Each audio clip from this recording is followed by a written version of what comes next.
So, Happy New Year and welcome to 2025. You're probably wondering exactly what's going on, or you might be wondering what's going on with the Gilbert Invader. As you might be able to tell, the front wheels are up in the air at the moment on ramps, so I can get underneath it, and the reason for that is I can't get reverse gear at the moment, which is why you saw me driving one way round our little cul-de-sac. If you saw my first drive thing on New Year's Day, I think it was. Yes, so I can't get reverse gear, and I think the reason for that is probably due to my mistake. When I was filling the gearbox oil up, I took out something which I thought was the filling plug, and it may well have been the reverse gear select pivot. Bad news. However, I'm prevaricating about doing that and doing a couple of other things. There's aside from the major tasks, there's a lot of tidying up that still can be done. Bits of interior missing, the fuel gauge doesn't work.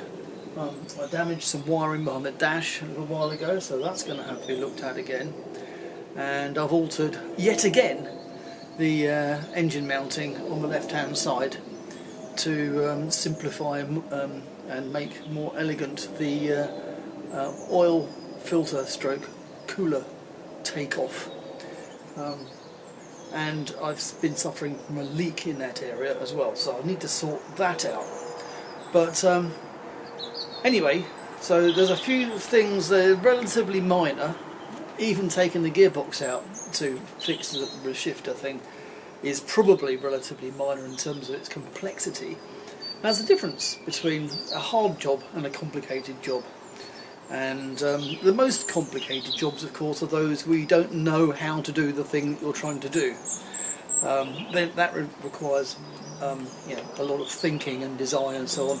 And then, of course, we move on to less complicated, which is a lot of work and lots of things to take out, put back together again. But that's still not as complicated. And then there's fiddling around with simple stuff that's obviously not complicated at all. So I put the gearbox removal, which is probably coming up as a medium complexity job, even though it requires taking the engine out. I'll put in a little video of the plug underneath that I took out in error.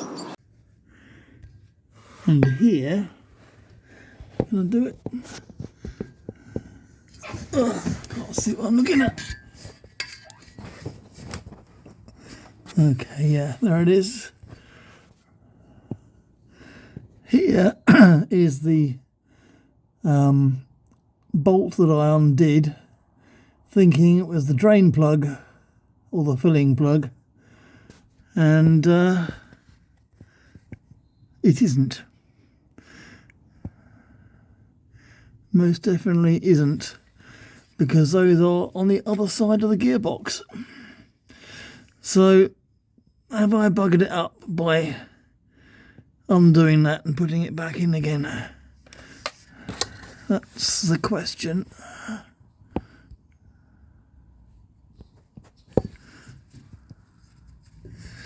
Yeah, that is indeed the question. But this is life. The car is basically going, and I've even made some more progress with the exhaust, which you might be able to see if I turn it down here. The tailpipes are now coming out through the rear valance rather than hanging under it supported by a piece of wire, which is what was happening before. It's not right just yet. The exhaust tips are going upwards and outwards, and that's due to alterations in the trajectory of the silencers that sit behind them. This is relatively trivial stuff, to be honest, but this is the way with project cards. Anyway, I'm going to do I have been calling now and again, a sub-project, which is actually to do with the reverse gear shifter, but a completely different aspect of it. Now, if you've been looking at this channel for a long time, or if you go back and have a look, I did actually move the shifter, which I will show you. And put you down lower.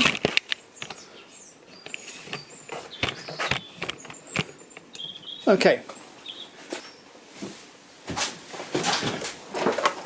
So quite a long time ago I altered the position of the shifter because in this car it's just too far back and I didn't really want a bent gear lever.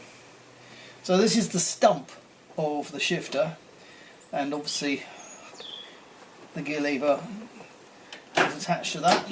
But you can still change gear with it after a fashion, but it's a long way from here to here, which is why I created this extension piece in the remote shifter. But the big bugbear was reverse gear, which in order to access, and assuming you can, which of course you can't at the moment, but in order to access reverse gear you have to push down on the gear lever and pull back, which I can't currently do. But if I'm changing gear here, how do I press down here? That is the problem. Now, up to now, my solution has been actually a piece of, well, it's basically bicycle brake cable with a collar, which pull up, it runs through a tube here and pulls down at that end. Now, it does work actually, but there's kind of a lot of slack in the system, so I've never been completely happy with it. So I'm having a go at another method, and that is out on the bench. Now my reverse gear my remote gear shift shaft, which goes from here to here, is not currently here, but it does go between there and there, and it shifts in tandem. It's out on the bench and I'm modifying that, and the task is to be able to push this down from over here, but my cable method isn't quite good enough, so I'm having a go at doing it another way. So here's my reverse, I keep saying that, my remote shifter piece, and in order to push this down at the back, which is what is needed, what I'm thinking of doing is having a lever next to the gear lever shaft, which, because they'll be fixed together, if I squeeze it, it will tend to pull the lever down. So that's what I'm going to do, and as you can see, well, this piece here I've just attached. That wasn't there before, but I'm going to weld this piece of steel shaft to it, and we'll see if it looks promising. So the first thing I need to do is simply to weld that onto that. I've made some marks on the wrong side, of course. Right, so there's the shaft can't go behind that mark or the front of that mark, so it needs to go on just like that.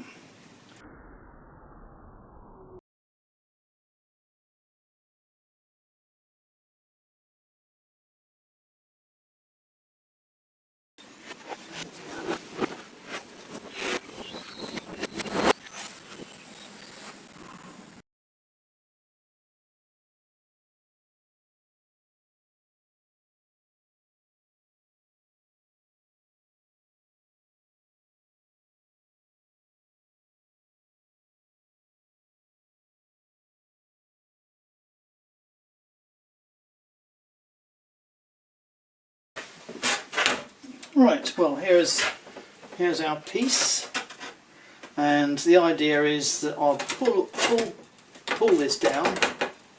It pivots on this bolt here, which it does anyway, and as I squeeze between the gear lever and this extra lever, I shall be able to select reverse. So will it work?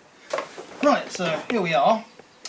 and I've put this back together and nothing's trimmed or adjusted as it obviously needs to be, because this is the gear lever, which I'll actually put the knob on top of. There we go, to make that clearer. And there it goes. And my reverse gear interlock, and that's the important part. Yeah, that works really well. It's way easier than pulling a collar thing up. So that is it. I mean, that is clearly a lot better, and if only it would actually go into gear, that would be fine. Right, so anyway, I think that is definitely workable. So I just need to adjust the angles and shorten that. It's obviously way too long. Right, first of all, get rid of this spare bit.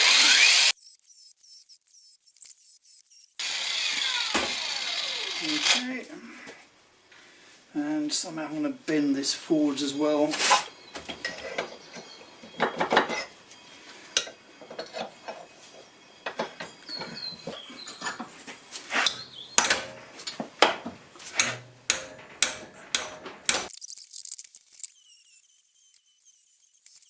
Okay, we'll see how that works.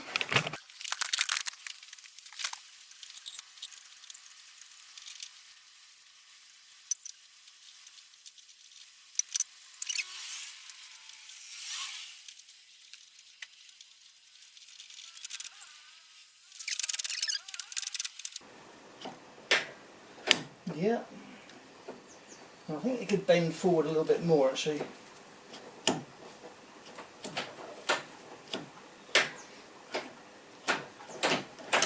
Or I suppose you might say not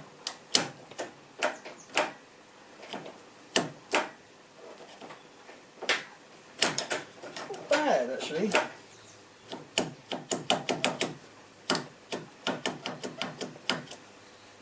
That is so rigid, so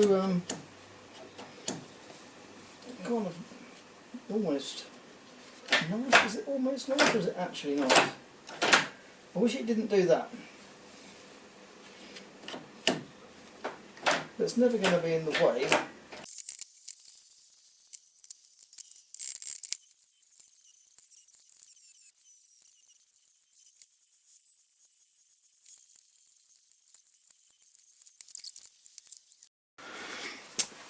And I also put some heat shrink around it.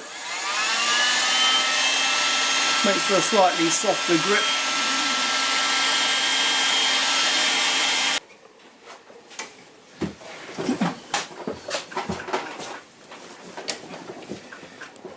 Right, and so finally, as far as the shifter is concerned, we have this. So this lever is actually bolted on the side of this, so it is actually removable.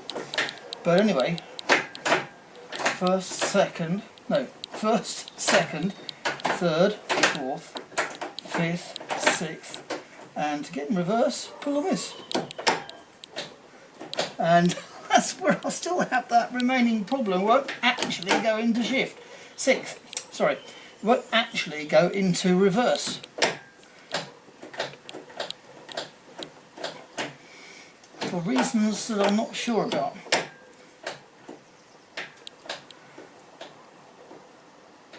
Kind of feels kind of normal, except it won't actually engage.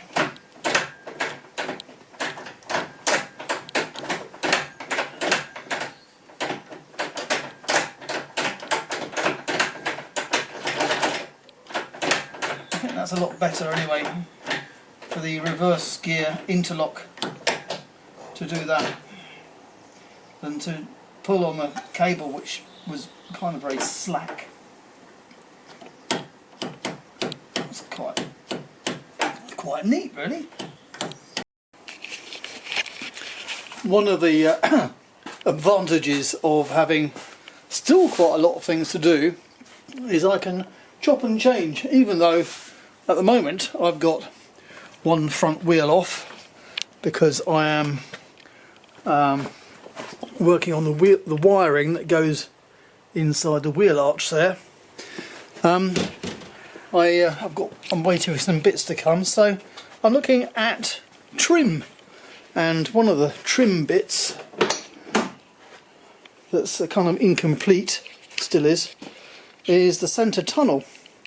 Now I've made this thing, well I say made, it's by no means finished because there's no sides, but as a kind of offering it up type of proof of concept type of thing, that's looking pretty promising. I've used the diamond stitched vinyl thing, same as the doors, as you can see, and I've got this elongated gear lever gaiter because of my remote gear linkage extension thing, which makes that necessary. But this is looking fairly promising at the moment, so I just need to, the hydraulic handbrake is under that, that's why it's held up there, there's something under it. I need to remove the hydraulic handbrake, which is only fixed in by a couple of nut things. The pipage is on flexibles, so shouldn't be too hard. And then I can lay that piece down and work out exactly where it needs to go. So there I have put the handbrake in place. It's going to need a cover over it, I think. But yeah, that top of the tunnel trim there looks like it could work very well.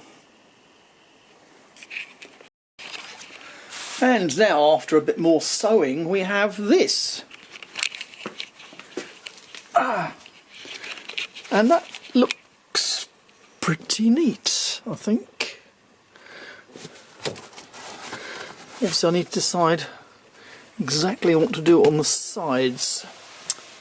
But yeah, could do with putting some sort of cover over the hydraulics there as well. With a bit more finessing. Not quite done yet, but that's starting to look pretty decent, I would say. Hee. And after a little bit more finessing, we now have this thing, which, as you can see, has now got binding on the edge. So kind of what it's turned into is a great big gear lever gaiter. I still need to put something on the top of the hydraulic handbrake there. Oh, this is the electric handbrake switch. There'll be some sort of box or something around that, I think. Make it a little bit less, well, ugly, I suppose. But yeah, it's turned into a great big long gear lever gaiter, actually. I may find a way of fixing this down, because at the minute it's just laid on top. But I think that looks pretty neat, actually, especially compared to the ugliness which is underneath. And once again, in case it wasn't clear, this is for my reverse gear. It's kind of a little bit clunky, you may say, but there's no doubt that it works. But yeah, quite pleased with that.